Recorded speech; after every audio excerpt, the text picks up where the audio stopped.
All right, that was a pretty goddamn exciting end to the thing. We kind of moved them back and forth.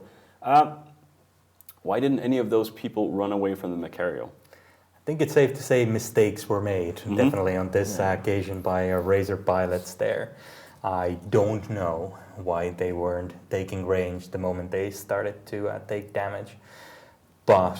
Or at least orbiting. They were Yeah. like sitting Or right at least at get- optimal. yeah, Like at least get 14K orbit for them, which is like the worst imaginable place to be. They're not even getting the most damage. Like they should have at least approached if they're going to sit within the max optimal. That's true. If you're gonna stay in there, just going close. And They hope were that you're gonna AC get missed Feroxes, so they're doing most damage when they're real close. But yet they're sitting at like, that awkward orbit range where like if they're fighting a Brutix, it's good. Yeah. But it's just the worst possible place to be against a Macario. It's also a bit of split damage in the beginning. It looked like some of the ships were chasing some of the others, and we saw 2 ships die pretty much at the same time, while the Macario was still taking damage. And obviously, Macarios were their main source of damage. So if you were breaking them, why not just break them fast and be able to tank that a little bit longer? Yeah, because we saw Razor actually being able to break the Guardian and the Macario at the same time. Yeah. I mean... It's so sad to like that was going to be the hero rupture, the only T1 cruiser been fielded so far to win the match. There was a Blackbird.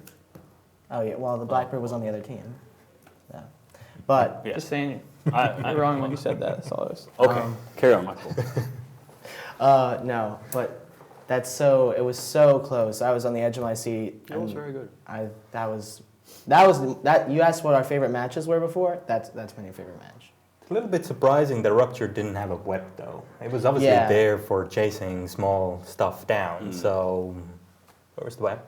Yeah. It was, I think, maybe Razor are just trying a brand new strategy of FCing.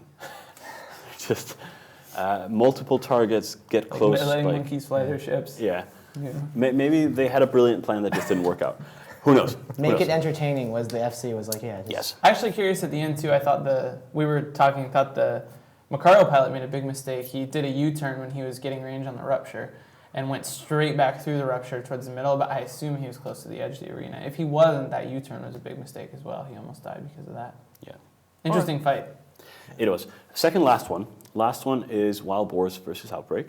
If you want to win a cordless headset from Logitech, go on Twitter and post your match predictions. It's up on screen now. This is on the Twitter feed, and you can win a headset from Logitech. I believe it is the same headset used by NASA on a lot of their space expeditions. Or that's what I heard. So last match. Does anyone here actually know the Wild Boars apart from the qualifiers? Yeah, absolutely. Wild Boars lives in Vino, I believe. Lee Janka is probably one of their more well-known pilots. Mm-hmm. So absolutely, they're a solid team. Do you think they're more solid than Outbreak? Well, the Outbreak is obviously one of those old time elite PvP alliances. Mm-hmm. Corporations, really.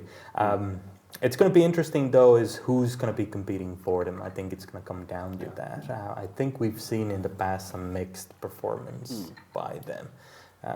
We'll have to wait and see. I'm a little bit interested in the stats of the qualifiers here. I hope we can get them up on the screen. I kind of want to see. I don't entirely remember how Wild Boars did, but it would be very, very interesting to see. There it is. Oh, both of them have no Alliance logos. That's no good. Let's see, Outbreak.